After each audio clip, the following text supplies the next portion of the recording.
Bonjour à toutes et à tous et bienvenue sur Modern Entrepreneur, le podcast qui se veut une plateforme d'inspiration, de motivation et de ressources pour les créateurs de valeur, celles et ceux qui souhaitent faire évoluer voire révolutionner leur vie, aussi bien professionnellement que personnellement. Et j'en suis convaincue, la posture entrepreneuriale est source d'épanouissement dans tous les domaines de vie, car elle induit responsabilité et mise en action, par opposition au statut de victime. C'est notre carte maîtresse en ce 21e siècle. Alors, préparons-nous. Et aujourd'hui, à quoi est-ce qu'on va se préparer ? La ressource que je souhaite que nous étudions ensemble aujourd'hui, c'est l'intelligence émotionnelle. Et je souhaite vous partager les clés pour comprendre son impact et surtout comment l'utiliser afin de booster vos performances. L'intelligence émotionnelle fait partie de ce qu'on appelle les soft skills et elle est décrite comme une compétence essentielle, que ce soit dans la vie professionnelle ou personnelle, car elle permet de comprendre, gérer et exprimer nos émotions, tout en étant capable de percevoir et surtout d'influencer celles des autres. C'est suite à la parution de l'ouvrage Intelligence émotionnelle, écrit par le psychologue américain Daniel Goleman en 1995, que ce super pouvoir a été mis en avant.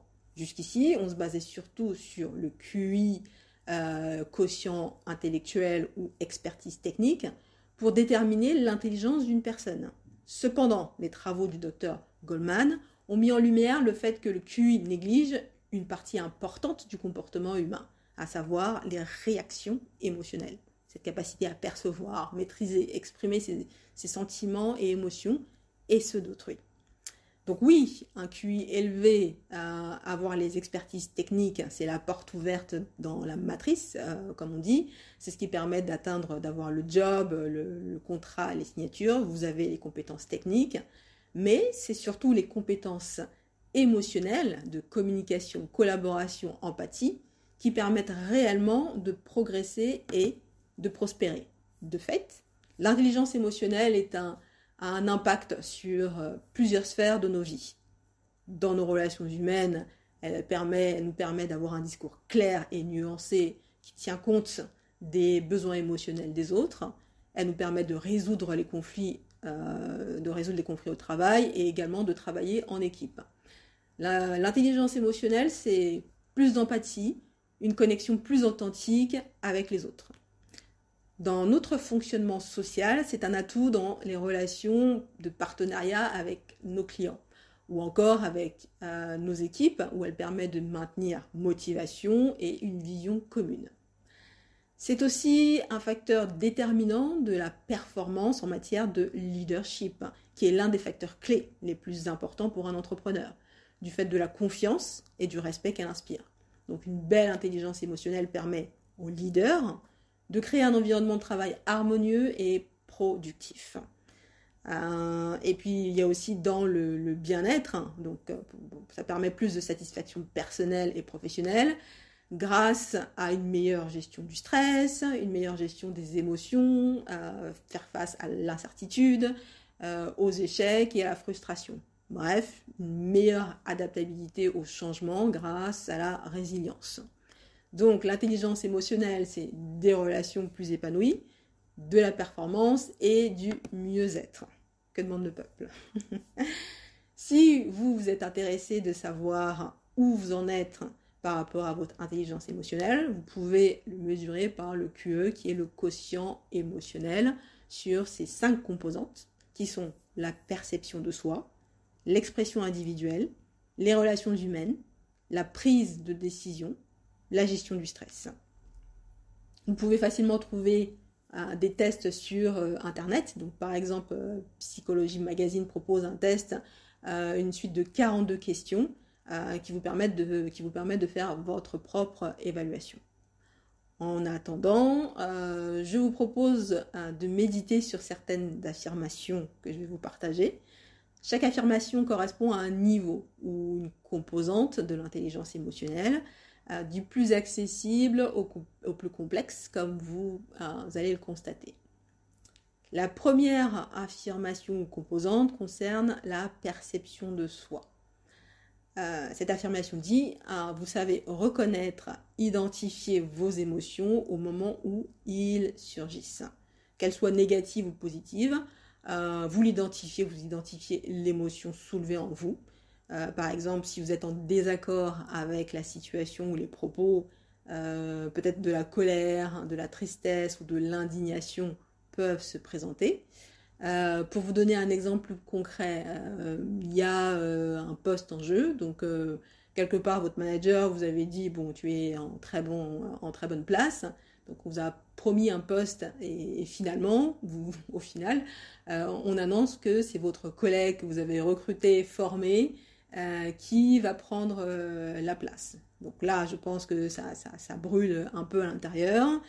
Vous identifiez de la colère, de l'injustice peut-être. Autre exemple sur le plan relationnel, amical, votre meilleur ami s'en va suivre son conjoint à l'autre bout du monde.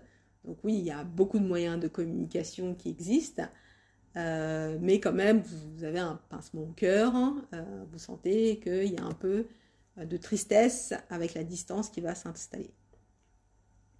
Pour la deuxième affirmation ou composante, vous acceptez vos émotions pour ce qu'elles sont, c'est-à-dire un indicateur. Certaines personnes n'ont pas cette capacité ou la force d'accepter leurs émotions parce qu'elles sont trop lourdes, trop difficiles à porter. Leurs émotions sont tellement douloureuses que il faut trouver une parade. Elles peuvent soit avoir une forte réaction plutôt vers l'extérieur, c'est-à-dire rendre les coups, physiquement frapper, ou émotionnel, crier, ça peut être boire pour compenser, pour faire diminuer en fait l'émotion douloureuse, boire, manger, excès de sport, soit ça peut se passer uniquement à l'intérieur, c'est se figer, avoir le souffle bloqué, donc souvent des maux de ventre, les maux de tête, des choses en fait qu'on veut pas réellement affronter. Parce que quelquefois c'est dû à l'origine, en fait c'est l'origine de ces douleurs qu'on veut pas affronter, et souvent ça remonte à des conflits non résolus dans l'enfance. Dans ce cas-là, on est plus focalisé dans le rejet de l'émotion, c'est-à-dire l'anéantissement de ce truc que je ne veux pas ressentir à l'intérieur, et parce que cette émotion est vue comme un danger. Donc ces personnes-là n'atteindront pas le troisième point ou la troisième affirmation qui est vous savez garder une certaine distance afin de ne pas vous laisser déborder par vos émotions. C'est-à-dire que vous pouvez garder la tête froide et votre cerveau garde sa capacité à analyser pour trouver les bons chemins. Donc quand vous savez garder la distance, vous attestez de la présence de l'émotion, donc vous savez il y a de la joie, il y a de la colère, il y a ça en vous. Vous acceptez de la ressentir, enfin, simplement, elle est là, mais elle ne vous contrôle pas, c'est-à-dire elle ne dicte pas vos actes, c'est simplement une information.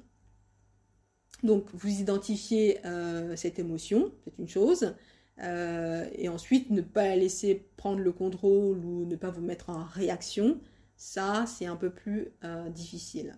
Mais si vous avez cette capacité à prendre une seconde pour dire en moi il se passe ça, je ressens ça, de la colère ou autre, il y a moins de chances que vous la laissiez éclater et qu'elle déborde. Donc vous reconnaissez simplement qu'il y a un mécanisme qui se passe en vous. Et parce que vous avez pu reconnaître ce mécanisme, vous pouvez garder vos distances, vous distancer de l'enfant qui vit, qui est dans son ressenti et dans la réaction. Donc vous n'êtes pas l'enfant de 4 ans qui tape des pieds, hurle, pleure quand il ne comprend pas quelque chose ou que ça ne va pas dans son sens et qui se dit « Maman comprend mon langage ». Donc là, maman comprend mon langage, on passe à la quatrième affirmation qui est, vous avez la capacité justement de verbaliser cette émotion, sans menace ni crise de nerfs. Et ça, c'est un énorme pas. Donc, acceptez de ressentir, vous identifiez les choses, vous n'éclatez pas. Et en plus de ça, vous pouvez dire les choses, vous pouvez dire ça va pas, je veux ci, je veux ça. Donc malgré l'état dans lequel vous vous trouvez, donc s'il y a des perturbations émotionnelles, vous avez quand même cette capacité de rentrer en contact avec l'autre pour lui faire comprendre que c'est pas ok, ça va pas, que vous voulez mieux, sans cri, et ça vaut de l'or, ça. Donc, parce que les personnes qui partent au quart de tour en général, elles expriment difficilement leurs émotions. Et si elles le font, en fait, elles sont dans un état où elles sont tellement contrôlées par l'émotion que, en général, elles parlent vite, elles crient. Donc, une personne qui parle vite, c'est compliqué de comprendre tous les mots. Elles peuvent manger leurs mots. Elles crient, donc quand on crie, on ne sait pas trop. C'est difficile en fait de distinguer les mots qui sont dits. Les mots s'enchaînent, s'en mêlent. Parce que les émotions en fait font tampon comme un filtre et donc le message ne peut pas être reçu. Et d'ailleurs là-dessus je dirais même méfiez-vous parce que même si votre colère à vous est juste et sincère, certaines personnes qui elles sont plus affûtées peuvent utiliser vos émotions contre vous afin de vous délégitimer et de fermer les portes en mode t'es agressive, on ne peut pas discuter avec toi, fin de la conversation. Elles ne vont pas chercher à, oui, tu es dans un état de colère. Non.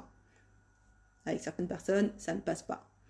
Moi, j'ai toujours été fascinée, enfin surtout avant, par les personnes qui s'expriment toujours très calmement, comme si il y avait aucune prise en fait sur eux. Voilà, c'est ça. Hein. Pas d'émotion qui reste, aucune prise. Pas de raison d'être dans le combat. Et ça, j'ai vu ça surtout lors d'un voyage en 2017. Et donc, lors de ce voyage en Ardèche en 2017, il y avait là une Suissesse qui répétait souvent « c'est égal, ça m'est égal » lorsqu'on me proposait des activités, de faire ci et faire ça. Et donc, moi, j'étais fascinée en fait par son détachement, par le fait que qu'on aille à gauche ou qu'on aille à droite. Et ça m'étonnait parce qu'elle était toujours calme et égale.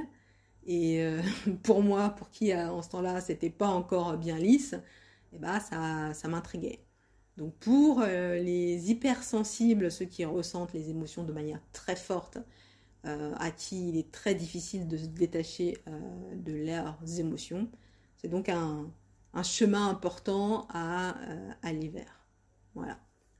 Donc la 5e affirmation, vous savez vous remettre en question. C'est-à-dire, vous pouvez apprendre de vos erreurs et surtout montrer que vous êtes dans la responsabilité. C'est-à-dire, vous êtes adulte et mature. Il faut beaucoup de force et d'assurance pour reconnaître qu'on a mal fait, qu'on a réagi, qu'on a eu les mauvais mots. Exemple, je ne sais pas si vous vous souvenez Obama entre 2008 et 2009. Pour sa campagne, il y avait la réforme de la santé et il avait sélectionné un certain Tom Daschle pour être responsable au niveau de cette réforme de santé. Cependant, ce qu'ils ont appris en cours de campagne, c'est que le fameux Tom n'avait pas payé ses impôts. Du coup, en fait, c'était un mauvais exemple, un mauvais candidat, parce que le paiement des impôts, c'est important dans toutes les nations. Et du coup, Tom, en fait, a démissionné, donc je pense qu'ils se sont mis d'accord. Et Obama est intervenu, a fait de la communication, a fait des journaux, et il a dit « I've messed up ». Donc moi, ça m'a beaucoup marqué, cette personne qui dit « j'ai raté, j'ai fait un mauvais choix, je me suis trompée, tout simplement ». Et ça montre, d'une part, qu'on a de l'assurance, qu'on a confiance en soi, mais en plus de ça, on prend les responsabilités. Donc la personne a été élue une fois, 2 fois, donc voilà pour l'exemple. 6e affirmation, vous savez vous ressourcer et prendre soin de vous. Parce que quand on est déjà manager avec des grosses équipes, il y a la charge mentale des autres qu'il faut absorber, aussi bien quand on est mère de famille avec les enfants, le conjoint et tout l'ensemble, mais encore plus si vous êtes entrepreneur, parce que vous avez déjà toute la responsabilité de votre entreprise, des résultats de différents métiers et vous êtes en interaction avec beaucoup de monde. Donc, il est aussi important de savoir quand vous êtes trop loadé des émotions ou des épisodes difficiles, afin de prendre le temps et de dire « Ok, stop, ok, je vide », et de ne pas emmener en fait les émotions avec vous le soir, faire en sorte que ça ne pollue pas en fait vos relations personnelles. Donc une fois que vous êtes sorti du contexte, vous êtes sorti du contexte et vous allez faire autre chose. Donc il y a des situations complexes qui existent bien sûr, qui sont stressantes, mais elles n'ont pas à nous poursuivre en week-end, et les émotions des autres, ce sont les émotions des autres.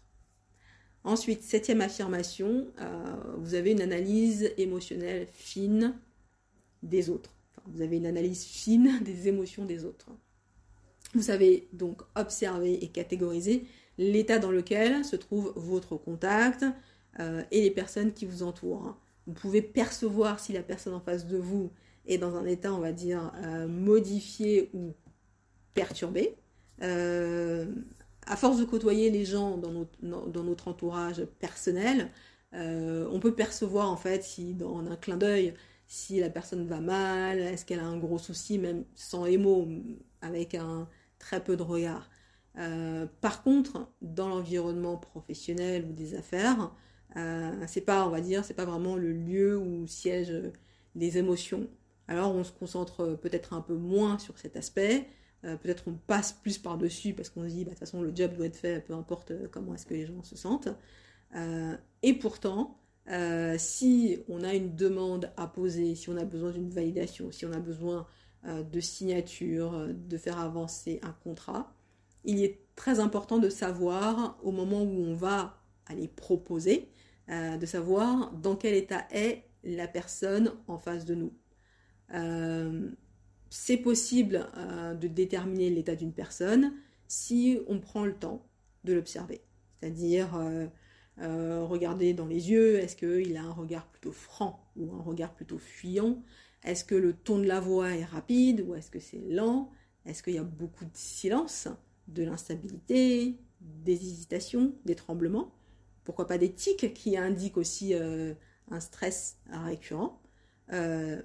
Même si on est pressé et qu'on veut faire avancer son dossier, etc., si l'enjeu est important, il faut savoir ralentir pour définir est-ce qu'on est sur la même cadence que la personne en face de nous, justement en l'observant. Donc utiliser, on va dire un peu le feu rouge, un go no go. Bon, peut-être que je vais amorcer mon idée, mais que j'irai pas jusqu'au bout aujourd'hui. Je vais la présenter petit à petit et voir à quel moment est-ce que vraiment je dis voilà, je pose ma demande. Voilà. 8e affirmation, vous savez influencer en utilisant vos émotions à bon escient. Ici, vous avez la capacité d'utiliser tous les piliers précédents qu'on a vus. Identifier vos émotions, ne pas les laisser vous contrôler, les catégoriser, vous savez les exprimer, vous savez percevoir et analyser l'état dans lequel sont vos partenaires ou vos contacts grâce à l'observation et l'écoute active. Et là, vous pouvez aussi influencer, c'est-à-dire agir de manière à influer sur les opinions ou les actes d'une autre personne.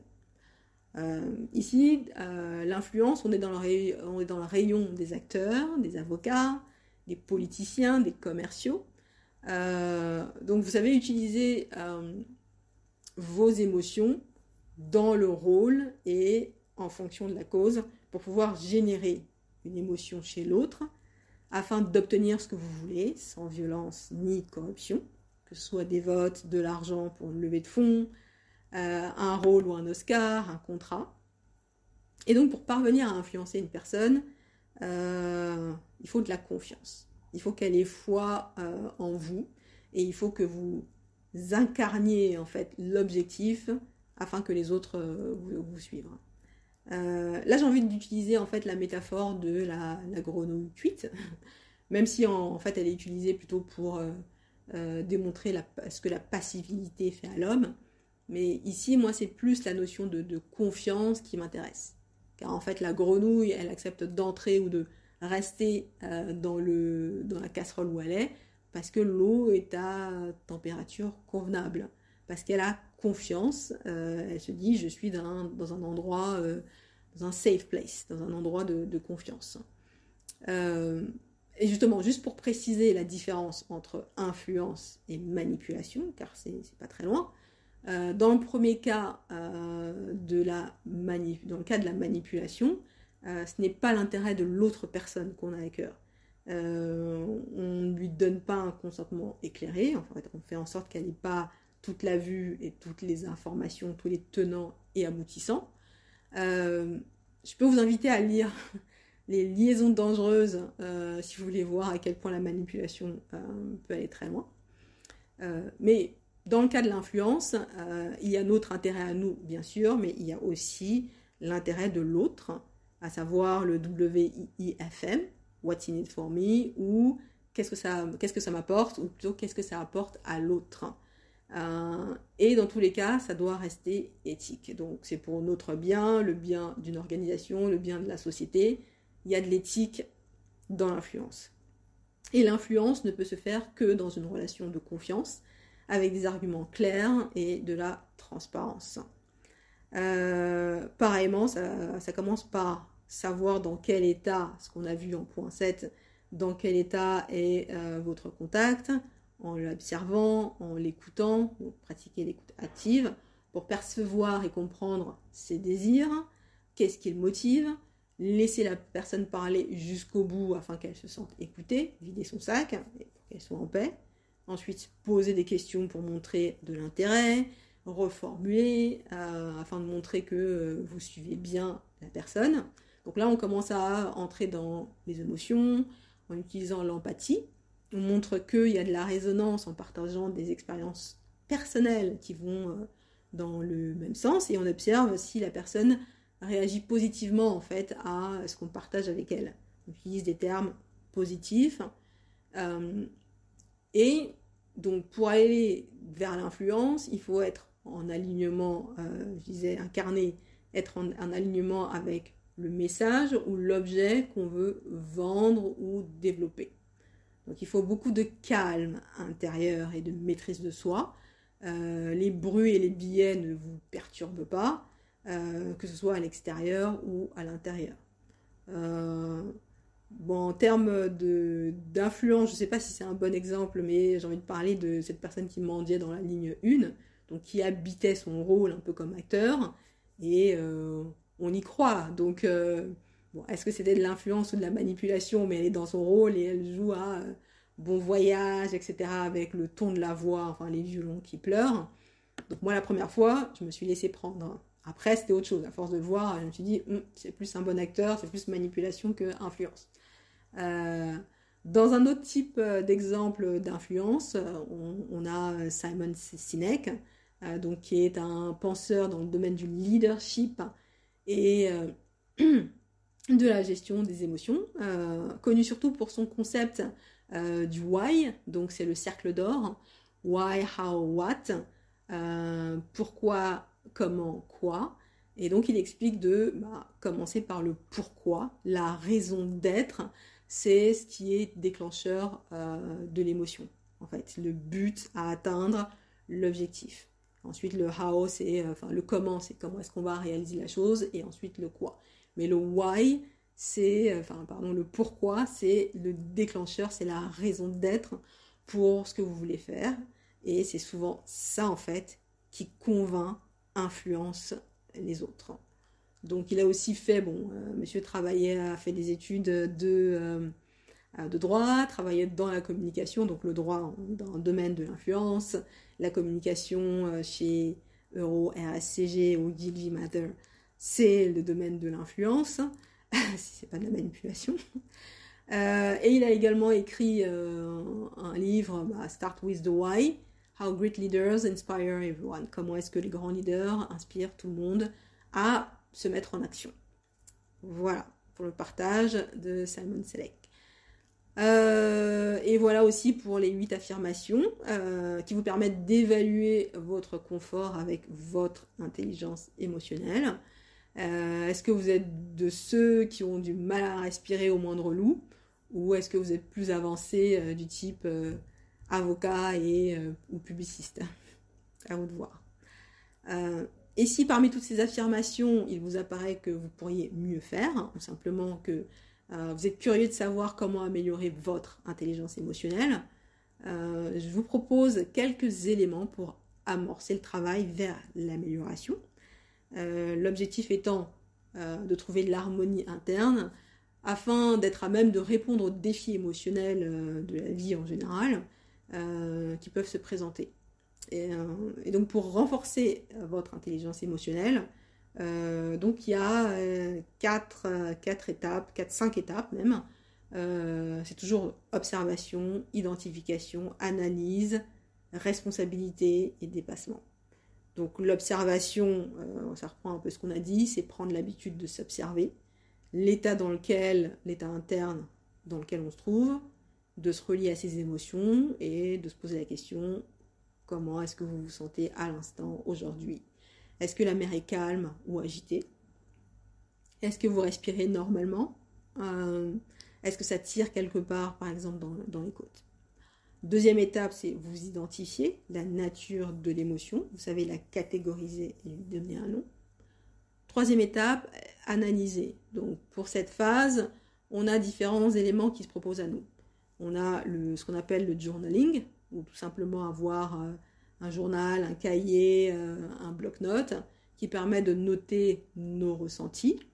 On peut même utiliser le smartphone en fait, il y a des notes, donc par exemple si on est à l'extérieur et qu'on n'a rien, le bloc-notes du téléphone portable le fait très bien. Donc vous pouvez écrire dans votre journal le matin, avec l'état dans lequel vous êtes le matin, écrire vos ressentis, ou le soir en forme de bilan. Cet exercice, ça améliorera votre capacité à reconnaître vos émotions de manière plus facile. Ensuite, vous pouvez analyser en vous demandant quels sont les déclencheurs, analyser les situations, les personnes ou les mots qui déclenchent des émotions fortes chez vous. Certaines émotions peuvent être liées à des émotions récentes, des événements récents ou des événements plutôt passés. Donc il est intéressant de comprendre pourquoi elles se présentent aujourd'hui à ce moment-là. Vous pouvez aussi classer les déclencheurs en positifs, ceux qui motivent, négatifs, ceux qui vous perturbent. Si par exemple vous êtes irrité après une réunion, vous pouvez identifier la cause. Est-ce que c'est dû au manque de préparation de vos contacts, des autres participants, ou afin de comprendre en fait la cause réelle en fait de votre irritation. Vous pouvez utiliser aussi le retour sur expérience pour comprendre l'impact des émotions sur vos décisions. Donc par exemple, j'étais dans un état fébrile, j'ai acheté telle chose et ensuite il y a un impact sur mon compte en banque. Donc vous pouvez analyser pour essayer de vous détacher, comprendre l'origine de pourquoi est-ce que vous agissez ainsi. Également intégrer le feedback externe, demander à quelqu'un sa perception à lui d'un événement. Est-ce que c'est vraiment la même chose que vous? Est-ce que c'est vous qui voyez les choses d'un certain angle? Donc l'entourage peut être d'une grande aide pour savoir si leur perception de vos réactions émotionnelles sont, je dirais jamais injustes, mais sont en accord avec ce qui se passait autour. Après, vous pouvez utiliser les schémas émotionnels, donc par exemple la roue de la conscience ou index de conscience, pour d'une part chercher les répétitions dans vos réactions émotionnelles, et c'est de comparer votre processus interne, qui sont concepts, vos croyances, créations, votre discours interne, au comportement externe, votre langage et non-verbal, et état interne, sensations, émotions, sentiments. Donc vous pouvez savoir en fait à quel comportement est lié à quel processus interne et dans quel état vous êtes à chaque fois. Donc ça vous permet en fait de corriger ce qui se passe au niveau de la pensée, du cœur et des actes. Vous pouvez aussi vous poser des questions. Est-ce que j'ai tendance à me mettre en colère facilement face à l'imprévu? Pourquoi cette situation vous rend nerveux, anxieux à chaque fois? Par exemple, si vous êtes stressé avant de prendre la parole en public, C'est un angle sur lequel vous pouvez travailler afin de trouver des techniques qui permettent de vous relaxer et de baisser votre anxiété. Donc là, on entre déjà dans la prise de responsabilité, donc pour dépasser la réaction émotionnelle, donc c'est par la prise de responsabilité. On prend la responsabilité en cherchant à équilibrer les émotions avec la logique, pour ne pas réagir ou agir impulsivement. Si on sait qu'on est frustré, éviter de répondre immédiatement. Enfin, vous savez la technique de je tape mon mail, je prépare mon mail, je me pose, je reviens une demi-heure ou 10 minutes plus tard pour lire. Prendre le temps de prendre de la distance, tout simplement. Prendre la responsabilité de ses émotions, c'est encore comprendre que vos émotions, c'est le reflet de votre interprétation. C'est pas forcément réel. Et donc là, au lieu d'être dans l'accusation et de dire tu es ainsi, tu es comme ça, parler le plus possible avec le je. C'est une manière de retourner les choses pour voir les choses différemment. Par exemple, au lieu de penser à cette personne m'a mise en colère, vous pouvez dire j'ai ressenti de la colère parce que j'ai perçu ces paroles comme un manque de respect. Donc déjà, en fait, ça change un peu les choses. Ça veut dire, je prends la responsabilité, je travaille sur moi, parce qu'en fait, peu importe ce qui se passe à l'extérieur, c'est ce qui se déclenche en vous, en fait, qui est le plus important. Et ensuite, toujours pour dépasser, on peut utiliser les exercices de pleine conscience, qui sont la respiration, les exercices de respiration pour se réguler quand on a une montée d'émotions, de frustration, de colère. C'est aller à l'extérieur pour respirer, on va dire, 5 minutes, avec par exemple utiliser la cohérence cardiaque, qui marche très bien.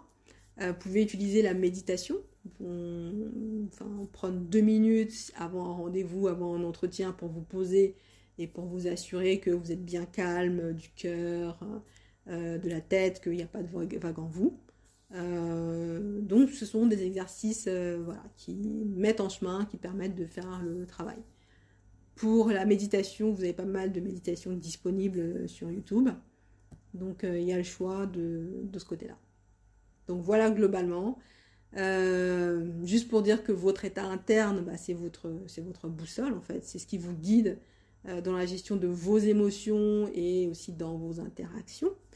Donc plus vous augmentez cette capacité à identifier, analyser et à ajuster vos émotions, et plus vous pouvez devenir équilibré émotionnellement et plus efficace dans vos relations et dans vos prises de décision. Donc voilà pour ce partage concernant l'intelligence émotionnelle. J'espère que ça a été utile et nourrissant pour vous, que vous avez pu prendre quelques informations au passage.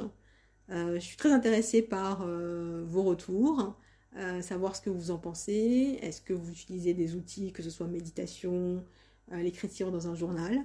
Donc n'hésitez pas à me partager vos techniques. Moi je vous remercie et je vous dis à très bientôt pour un nouveau partage.